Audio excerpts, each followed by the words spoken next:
Okay, so last couple of weeks you've had Jan, Ian, Ashwini, I hope. Mm-hmm. Okay, good.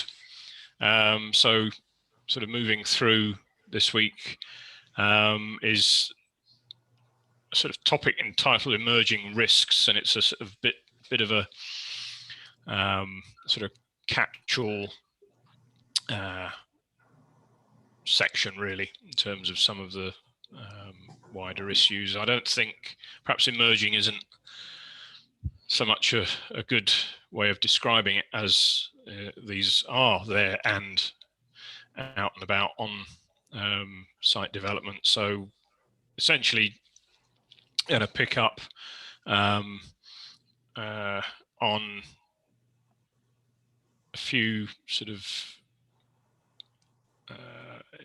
impacts, wider impacts of site development that might need to be considered. Of course, they're linked to other aspects we've already dealt with. So again, lots of sort of to and fro. So again, your comments and observations going through this will be most welcome.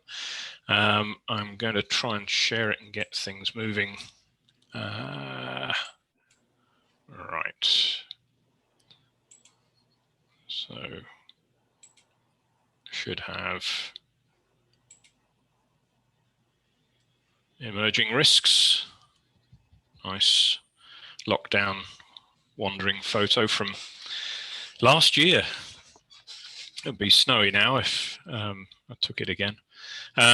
So yeah, emerging risks. What I want to sort of pick up on issues of landscape emissions from site operations, including dust and odour, noise and vibration, and open the sort of archaeology box, if you like, in some respects, and that does come back to other linked to other aspects as well. So really it's sort of a bookmark rather than a definitive statement. And we'll try and sort of get a chance for you to have a bit of feedback as we go through your thoughts, particularly on your own case studies as well. And the to do is sort of selecting one of these and trying to do an analysis of your own case study in the context of the planning documents that you've been given access to. Okay, so in terms of landscape, it's very much an issue of how development might fit in the wider environmental context of the site sitting within the landscape. So considering the topography, vegetation, other infrastructure, buildings that are already there, the weather and the way that landscape affects those aspects, whether it's within rain shadow, for example, or in direct sort of line of sight of prevailing weather systems, and also the cultural context of the site as well. Remember, we're looking at sort of turning over part of the landscape that local residents might have assumed is a permanent fixture of their own sort of field of view. And certainly the way the land is handled, or the development is handled, may change the perception of that location, and certainly the value to the community it might be that sort of previously open space is then being developed into a sort of an enclosed and urbanized system, which may or may not be a positive development for the locals, and that then has spin-on effects in terms of neighborhood relationships. And I guess very important in all of that context is knowing who the community is and what sort of value they have in terms of the development, and how that value or the attitudes they have will change over time. It's not going to be a constant situation, and there may be issues in terms of sort of wider impact of the development as the site moves forward through the different stages. So again, being aware in general for the site development is critical. So the development should try to take a positive attitude to reducing impacts, nuisance, and exposure to sensitive receptors. We've already covered many of the critical areas in terms of particularly water, environment, and handling of materials on site. The progress within the construction industry, I'm not sure if this will come back up.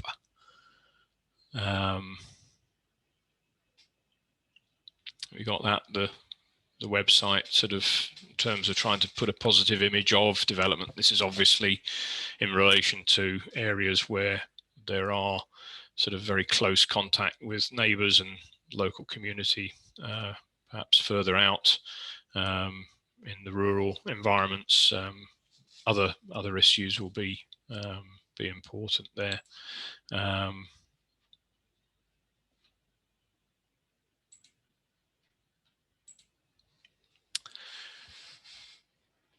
And then also considering the value of the sites being developed, in particular around sort of already culturally significant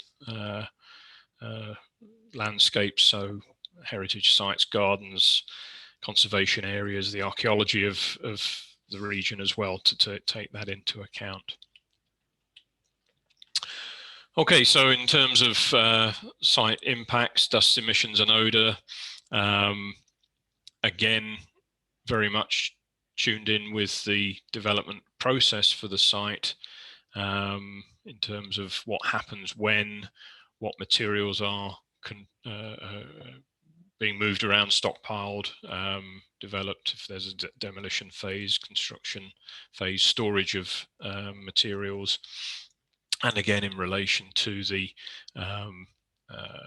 disposal of waste materials, and the various stages that these take place during the development will throw up quite a wide variety of potential impacts over time.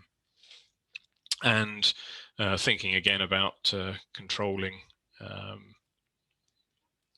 these issues, or minimizing and then controlling where there are emissions and losses from the site. There's a wide variety of approaches, misting, odor control, additives as well, which may be appropriate for the site as it develops. In terms of dust, it's very visible and incorporates both sort of inert mineral material, but also the particles from biological processes, as well as the sort of odors. Any sites that have sort of facilities for site workers in terms of cooking and small temporary toilet systems. The classic of burning it if you don't want it on site, smoke and odor, and particularly the impact on air quality of sort of fairly unconstrained burning of biomass. Again, a very negative activity, and both for site workers as well as neighbours can be a considerable sort of impact on sensitive receptors. And from a local authority perspective, if it's causing nuisance, then there are steps to impact on the development in terms of abatement notices or fines. So general sort of guidance in terms of preventing preventing in the first place and protecting site workers and off-site receptors. I've already mentioned the sort of damping down of dusts, using wet cutting and drilling, trying to minimize the generation of dust by oversweeping when it's dry, enclosing dusty operations as they take place, and ventilating as a last resort, in that this requires quite a bit of extra infrastructure. So looking at how tools are used on the site, and the collection of dusts in particularly dusty processes. Light pollution, again, design, maintenance, ensuring that sort of light spillage, leakage off-site is minimized, and screens and baffles can be used to quite good effect. Again, it depends very much on the location, and nearness to immediate neighbours, how significant that's going to be, and how much effort needs to take place to try and reduce things.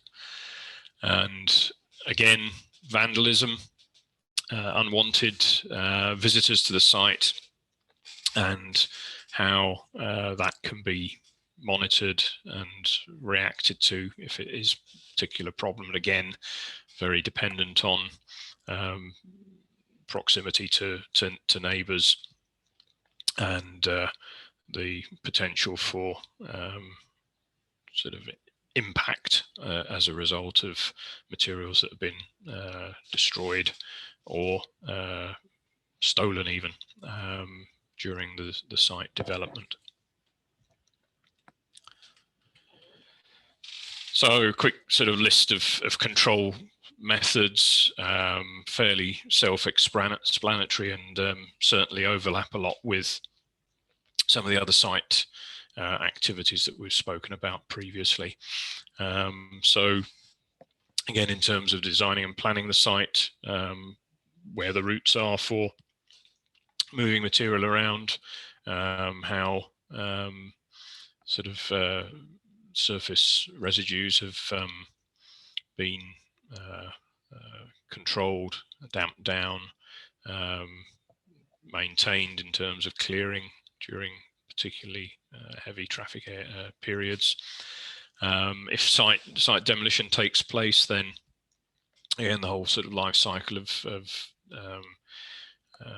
dismantling and handling old materials, perhaps reusing some of it as aggregate, controlling dispersal by covering and ensuring that the operations are away from sensitive receptors. Vehicle maintenance and plant maintenance, again looking at how vehicles on site behave, and limiting speed, and ensuring that maintenance is appropriate for the vehicles that are used. And again, we've covered it in materials, the sort of stockpile of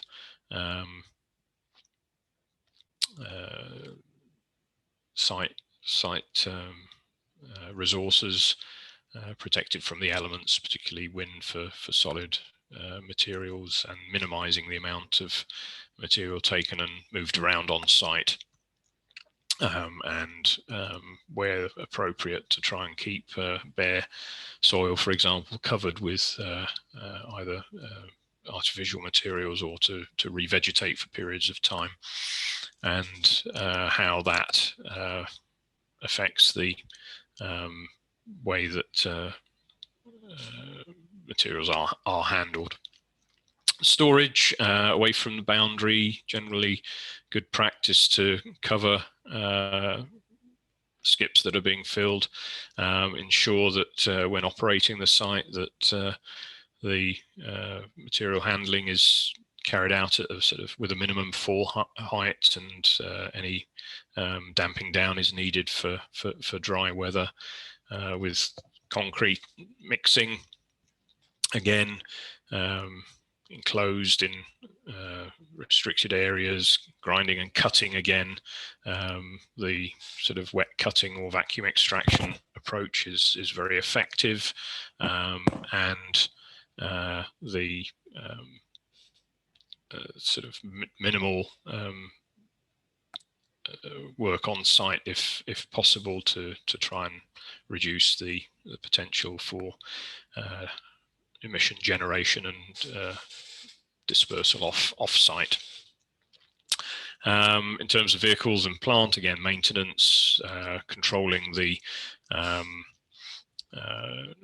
movement to and from of delivery materials required on site, minimizing engine idling, reversing, etc., creating noise, and again, in terms of handling, refueling, etc., again, thinking in terms of how close it is to the wider public and neighbours of the site itself. Waste storage, we've covered that with Ian as well. Again, organic waste, particularly a problem in terms of odour generation and how that's handled, needs to be considered quite carefully, as also we have with chemicals that are stored on site and might be used, particularly if they're likely to be generating aerosols or fumes that will move again off site. So sort of fairly common sense handling activities and suppression activities, but again, thinking that through the life cycle, if you like, of the site development, and how both sort of that progress and the links to the wider neighbours are understood fully. So air pollution, essentially classic fume emissions from vehicles, both transport and plant on site, and the generation of dust from the construction process itself. Main pollutants, quite a wide variety, but certainly dust measured as perhaps PM10 2.5, and combustion products from fuel, nitrogen, sulfur oxides, as well as fragments of organic origin, benzene, butadiene, and carbon monoxide. Lead, perhaps less of a significant issue now for fuel-derived emissions, but again, if the site is undergoing some demolition, old materials will contain potentially significant quantities of lead in the soils and the construction materials, paint, window frames, etc. And these can lead to significant content in dust, and the fact that the generation on site of these air pollutants can also then lead to secondary reactions, and those can be transported fairly extensively off site. So again, just considering the sort of amount of fume generating, air pollution generating activity as an issue for managing both vehicle and site operations.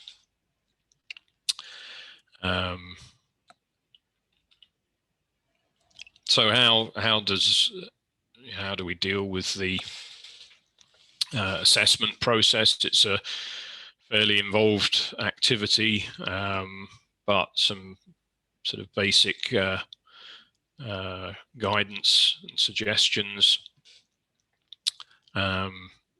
Obviously, looking from a site where the emission points are likely to arise, and understanding the frequency and the periodic nature of those emission activities. Wide range of instruments available to monitor and assess the levels of fumes, dust, gases, etc. These sort of sniffer devices can be quite good in terms of tying down specific operations in terms of their significance, but also need to think perhaps more widely in terms of the wider and longer term impact of site operations, and perhaps looking at establishing sort of control points or background assessment locations for to demonstrate whether or not there is a significant impact from the activities on site. How frequently would these be monitored? Do you reckon on site? I presume it's different for each task or each activity. Absolutely, and it depends what's the impact going to likely to be if you're again in a more built up development. Obviously noise is going to come back to that in a second, going to be a more critical thing than many activities. If you've got a large landscape that you're turning over, then dust's generation is perhaps going to be more significant, particularly during this sort of summer period. So again, you've got to get your head into the site, I guess, and think about how everything synchronizes with the with the development process and the different stages. It might be that if it is in an urban environment, the sampler there on the right hand side, that's a standard PM10 monitoring device. We did some work for Renfrewshire what does that monitor? So that collects particulate matter 10 microns and below. So that's one of the air quality standard parameters, if you like, for local air quality monitoring. And it might be that the site has potential to impact on the local air quality that would be picked up on those sorts of devices. That's Did you see the news report about the brown snow? Was it on the A9? Is that up north? It's on Dalwhinnie. It's on the, well, they had it on the Murray coast. I've seen the coast. It's horrendous. It's buried cars. Absolutely. And what was that? That was dust emission from a field. That was soil getting blown off in a strong gale, as we had that front moving through, and that generated snow drifts, but they were brown. So just having there's a cloud from the Sahara Desert was blown over Europe. Yep, that as well. That was separate. Yeah. That was the first thing that came up when I googled brown snow. Same as me. Not yellow snow. No. Thankfully. But yeah, I mean that struck me as that's a normal agricultural landscape suddenly getting the perfect conditions to create a problem. Yeah, that is it. That's absolutely. And the snowdrift was bad enough, but being that was the A98 by Murray. 98, right? Yeah. That's it then. I knew there was a 9 in it somewhere. So yeah, again, the monitoring approach, it can get quite tricky in terms of the types of devices that you can use. Obviously, the lower the sort of burden of concentration, if you like, the more sophisticated and sensitive your monitoring device needs to be. And you then start to question whether or not you are seeing an impact from the site, or whether it's hitting a background or whatever. So those, once you start sort of investigating, then you move into the types of devices that might be used in, say, occupational monitoring, where you're looking at sort of short-term shift averaged exposure assessment, and there are lots of, everything from little color Drager tubes to look at fumes being released, through to small sort of dust scan light scattering monitors that can be used to pick up on particular emission points. So the sort of decision to monitor and what to monitor for is really quite a sort of circular sort of issue in many respects. So yeah, it depends, unfortunately. So the frequency of recording, etc., depending again on the relationship to the local environment and the operations on site. I think it's probably worth highlighting, though, that that kind of work would be carried out by an environmental consultant, or yep. You would be monitoring the monitoring.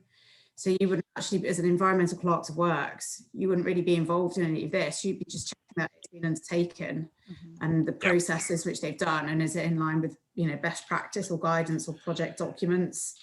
So you wouldn't ever really get sucked into that. It's just awareness of what the team should be doing, not you as an environmental clerk of works. Absolutely, absolutely. And all of these are very much sort of flag waving in terms of the sorts of things that should be appreciated. And again, monitoring is really tricky. It really is, in terms of whether it's appropriate and whether it's enough to allow the issue to be defined. So how often, how long, what, etc., really is something that does take quite a bit of planning to ensure it's correct. And I guess with neighbours, it can be queried and questioned.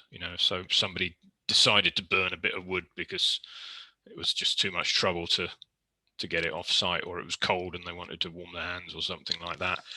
I've even had it with our local authority, just sort of down the road, and had great pleasure in phoning environmental health and saying, come on, what are you letting these guys burn?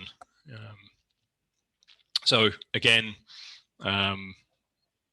it's more for awareness, the sorts of things you might see. This is a sort of a fairly substantial monitoring site, piece of equipment, the sort of things you'd find inside some of the local authority air quality monitoring stations dotted around the country. Noise, vibration, again, the presence of unwanted noise, new noise, being noisy, and neighborhood complaints, but also the type of noise, the frequency, the way environmental conditions affect the propagation, and also the shape and the surface of the environment. So whether or not it's a natural undulating landscape, or if it's urbanized with lots of reflective surfaces, all impact on how noise is propagated, and the associated sort of vibrations from construction processes, particularly piling, again, quite significant. And so excavations, tunneling, installing power generators on site to provide services, also contributing to that noise footprint. Important in terms of disturbance, both sort of wildlife as well as humans. The potential again for impacting on neighbors in terms of direct damage, but also in terms of good public relations with the local community, and again being able to identify impacts due to the site development requiring sort of understanding of the background, noise limits. And I guess it's something that's become sort of perhaps more widely perceived in the situation we're in at the moment, where a lot of sort of common sources of noise in our wider environment have reduced considerably, traffic being a critical one. So being aware of the dynamics of this is again important in terms of wider environmental impacts. And so again, fairly common sense sort of control strategies, operating sites within agreed periods, particularly again if it's close to other residences and sort of domestic settings, that through to site access and material delivery, and how plant is used on site in terms of sort of noise control, doors, panels on, plants closed, and minimizing sort of reversing operations to stop the noise from the reversing alarm, and the opportunity for screening off sort of parts of the site to try and reduce the noise propagation, and ensuring that is secure during the operation of the site.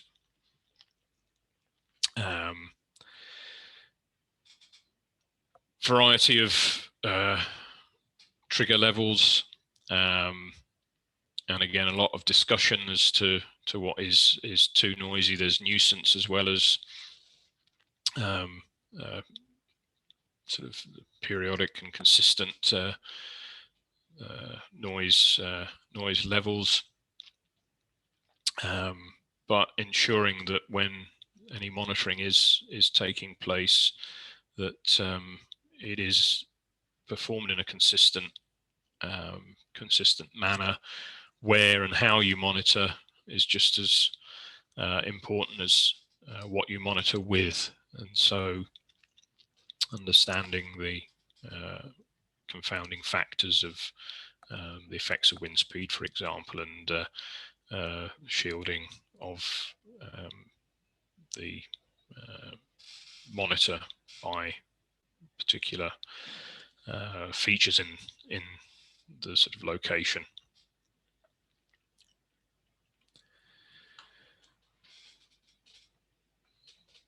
And so the sort of three aspects that need to perhaps consider, both at the source of the noise in relation to the site, and then how the noise might be dispersed around the site, and the sort of incidence of sort of barriers, reflecting, and other features that affect the propagation, which might change as the site develops.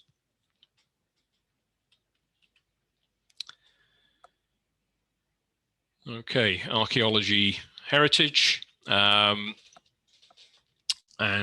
the requirement to manage remains, and the opportunities for developing a site by incorporating archaeological features in that development process. So the sort of advanced conditions in terms of planning for potential or known archaeological features, and the approach that might be used to ensure that any discovery is recorded or preserved on site. And again, this is another sort of fairly circular sort of issue, and the sort of cultural setting of a particular site as it's developed, the value or appreciation may be impacted in terms of reusing old buildings and altering the cultural heritage, and in particular any listed buildings that might be on or within close proximity to the site. And I guess one of the big issues is that if something has been impacted during the site development, there is a potential to have to restore to a former state as if it had been a listed feature on the site. So archaeology, I'm sure, is something that you may have come across in terms of your own experiences, but in terms of where it might be observed or it might impact, is really across the entire landscape, particularly in the UK, from sort of Ice Age activities to present. Where the sites have already been designated, disturbance has to be minimized, and where they're not designated, they need to be preserved or recorded before any destruction. Again, specialist activity and discovery of either treasure or human remains requires a sort of cessation in work until a fuller assessment has been undertaken. So there can be quite significant impacts during the development phase. In marine environments, this includes quite a wide range of potential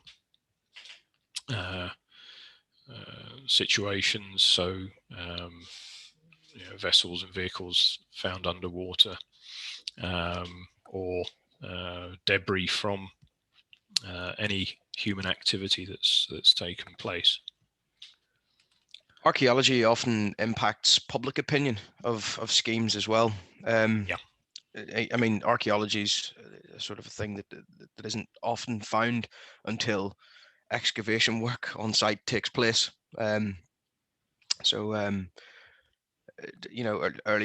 works, early contractor involvement on site, and then we find that there's Roman ruins, or in the case of HS2 recently, a 16th century pleasure garden designed by somebody of note, which sort of runs HS2's plan to run directly through it. So public opinion's one thing that often shifts when you find things of archaeological interest. Absolutely, and I guess that's how much of it is sort of should you be aware of as a site. Not saying you as ECALs or anything like that, but in terms of the site development process, there's obviously planning should have identified potential risk of absolutely discovery, but or if there's something there? It's one of those things that can be missed out until you're actually on site digging pits and holes. Another one, the A1 improvement scheme, they found a really, like, one of the longest stretches of Roman road. When they were doing some excavation works, and they found a new Roman village, and they happened to incorporate that, or give it back almost, to the locals. But if they hadn't widened the road scheme, they probably never would have found it, Yeah. So absolutely. Yeah. So ironically, a benefit from the developments in terms of history and if it's preserved, yeah. yeah, that's right. Yeah. So again, the whole process of sort of common sense, I guess, as the site goes forward, but again, under pressure to develop and complete the process, and the risk of discovery is critical. But even this is one of my roots around the block, if you like, and this little development is only about 15-20 years old, called Castle Green, or Castle Glen, whatever it is, Green. And there's the castle, which is in amongst this lovely sort of wooded area. So the benefit for the developer of having historical tag with the sort of sales pitch for the development, and the proximity to I can't remember what Add an extra zero or something onto the house price. Absolutely. And then you of course you come across other sites. I think those of you might be aware of Bishopton in Renfrewshire, just as an old historic factory development that's been completely remediated, but some of the sort of sites within the site were of major historic value. So contaminated sites, have history built in. Shouldn't say you should preserve all the old gas towers with pools of tar stuck within them, but there are some architecturally important features from our dirty past that again valued by the community. So it is an issue, and a tricky one, I think. So in terms of other activities that sort of might be associated with dealing with the discovery of archaeology, obviously we can see here sort of excavations taking place, but using, I guess, advanced GIS scanning, digital scanning technologies to record, I guess, is one of the biggest, more recent advances in terms of dealing with these activities, these events, if you like, within the development process. And that, again, if it's just to record, then the speed at which that can take place, minimizing the delays on site development and all the other knock-on effects that might take place. And I guess use of drones and things like that to get better site awareness has knock-on effects for other aspects of site operation, and it might be in terms of monitoring wider environmental impacts. That sort of extra visual support is of great value, or potential value.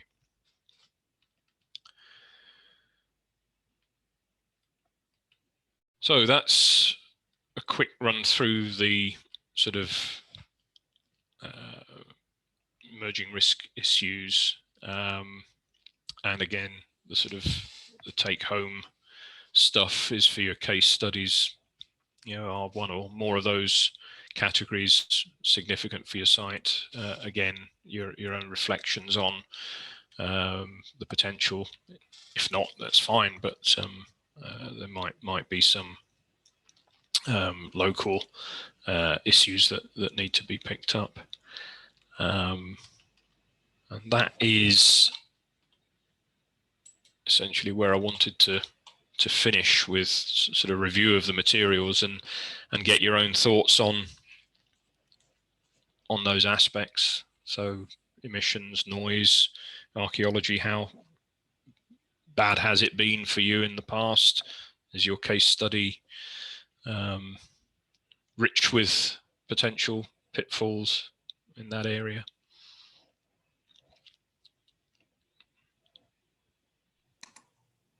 So any thoughts?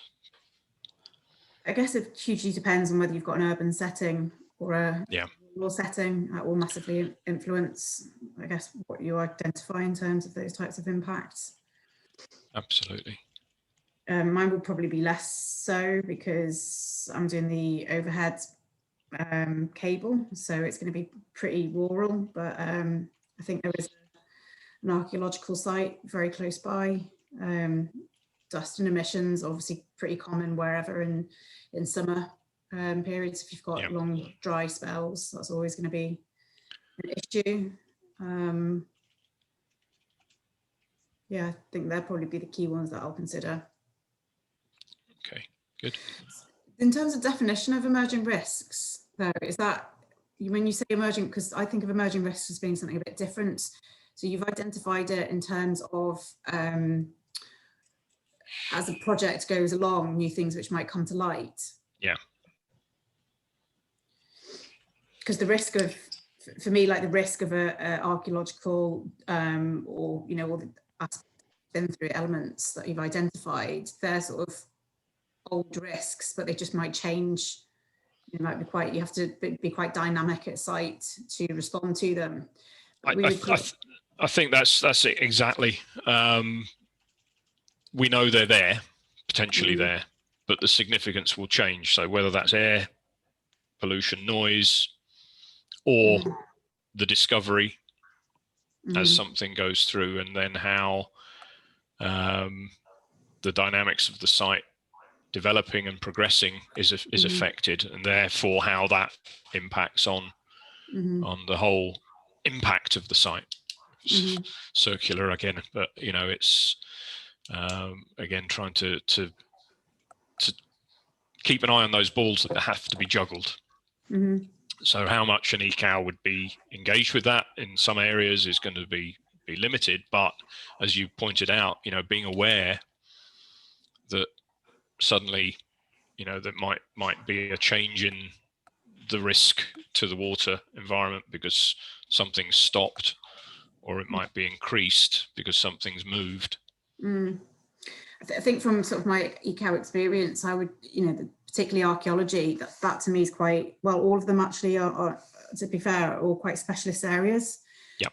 I would just know that if you need to get an archaeologist, you need to get an archaeologist. I wouldn't really, you wouldn't really go into that area. You just say, has an archaeologist been engaged? Has that planning condition been discharged? And what are they doing about it?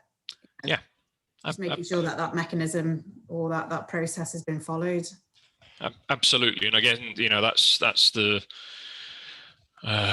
reason for including the topics is to sort of alert. So and if you had to do some monitoring of emissions from the site, yes, you'd require some fairly specialist equipment. But the fact that someone rocks up with a couple of sensors and says, right, I'll sort your dust out for you, you then perhaps need to appreciate that they would have to, would they have to establish a baseline? Would they have to establish a frequency of monitoring to capture Mm.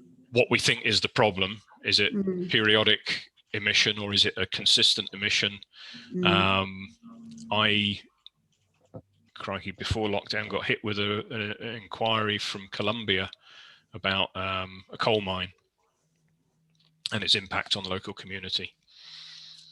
So could you design a program to work out what the impact of the coal mine has been on the local community? Environmental, piece of paper. but it's an ECAL, we wouldn't get involved with that. That would be the environmental consultant's job to do that. Yeah. And I think, the tricky thing is that, we're all environmental consultants to some degree, and we're all ECALs. So just sort of remembering the distinction between the two. Absolutely. And where to stop. Yeah. Where to say that's being done correctly to the best of my knowledge. That's an interesting point, because we do get applications in at the association where I'd say it's a sweeping generalisation, quite young, keen environmental consultants who have done a bit of ecal work as well want to demonstrate the breadth and depth of their knowledge or experience. And what we see is that they don't actually know where to stop. So, for example, we just in the last cohort, we had somebody who said she carried out archaeological surveys or services. She did protected species, so quite a wide range of ecology surveys as well, and others. So we felt that she was actually kind of overselling. She wanted to demonstrate that she was an all-rounded environmentalist, but what we particularly pick up on is things like that, because we basically want to see that people understand what their technical area is and to not go beyond it, because we can also respond in a way by saying, well, could you please confirm that your indemnities and your insurances cover you to provide all these services, because there is quite a high risk that environmental consultants basically do get pulled in all different directions, because it's such a broad field. Absolutely. You have to make sure that you're only undertaking works for which you have a scope or remit in terms of liability and insurance and things like that. And that you're a competent person in that area. But that scope and remit can also there's a lot of creep as well, and I think there's a blurring of lines from developers are wanting to see more buck in terms of the environmental services they get. So rather than having 2 environmental people to cover 4 areas or something, they're wanting 1 person. So they're actually there is a huge trend towards developers basically putting everything in one scope and saying we want 1 person for this. So then what you're doing to win a job is to say, right, well, I can do that, but actually you're a little bit weak on the dust or air or something like that. But actually we're finding that there are remits and scopes and jobs descriptions which are going too broad, and actually it's putting the risk back on the consultant or the ecal, because you can't get that kind of broad skill really, or it's very, very rare rather. It is an industry issue. Yeah, absolutely. You're as a clerk of works, you're sort of master of none, I suppose. Yeah. And you need to make sure that you've got that hat on and you understand that. I think you're a master of one and then aware of all the others. Like you've got your landscape. Yeah, of course. But it is knowing, what's required, and it might not necessarily be from you. Yeah. Okay. And that again, I guess, in practical terms, goes back to the contract, and even though sort of on a high level one might want to have, this is the definition. It's ensuring that people who are procuring services have that in their mind, which I'm sure they don't. So, which is leading to we'll do a bit of this, do a bit of that, and the pressure on the developer to deliver. I'm going to have to go at 11, folks. I've got another meeting. Okay. I was going to sort of wind up anyway. So the next session Is it next Tuesday or is it Thursday? Tuesday, I next think. Tuesday. Tuesday. Brilliant. We hope is SEPA. Okay. Have you heard from them? So I've been in discussions with SEPA the last couple of weeks, and they're really keen to be involved. Obviously, I'm sure Rebecca, more than the others, you'll be aware of the issues that they're having. So everything they're still doing is by phone or personal email. So they want to be involved. Normally what they do is they do an hour presentation followed by Q&A. I obviously have the presentation because they've run it a few times for us. So what I'm waiting to hear is if they're going to get permission to dial in, and we'll run the presentation and they can present it as normal, or they might be given permission to do a sort of Q&A, and then we'll give you access to the presentation they did last time, because the content will be broadly the same. Well, to be honest, probably exactly the same. If it's the latter, can we see the presentation first? Yes, because it would be better to have questions. I spoke to Phil a couple of times last week, and he was hoping to come back to me. He said hopefully today, but just to confirm, firstly, because they've been given quite a strict mandate of only essential business activity, because obviously having to do everything by phone is quite time consuming. So I'm just waiting to hear that they're definitely happy to do something, but so they're confirming what the thing will be, and then if it will be next Tuesday. Either way, I'll be in touch in the next couple of days to give you all a heads up. If we're able to make the presentation available, I'll quickly sense check it and then put it up on OpenUWS so that you can watch it. I mean, it's absolutely fascinating, so it's well worth a watch even if you're not based in Scotland.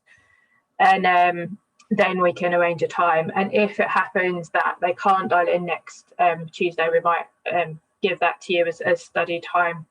Because I've already checked with all of the other presenters, and because we haven't got an awful lot of content left, there's no one that can move to next Tuesday. Okay. But I'll be in touch as soon as I possibly can. I think that I just feel so sorry for them. We're really it's difficult, really, isn't it? Absolutely. I can't imagine 2 months without any access to your systems or even your emails or anything. It might be quite nice, actually, on the other hand. But anyway, I better go. Okay. Cheers, guys. Cheers, all the best. Cheers. Bye. Yeah.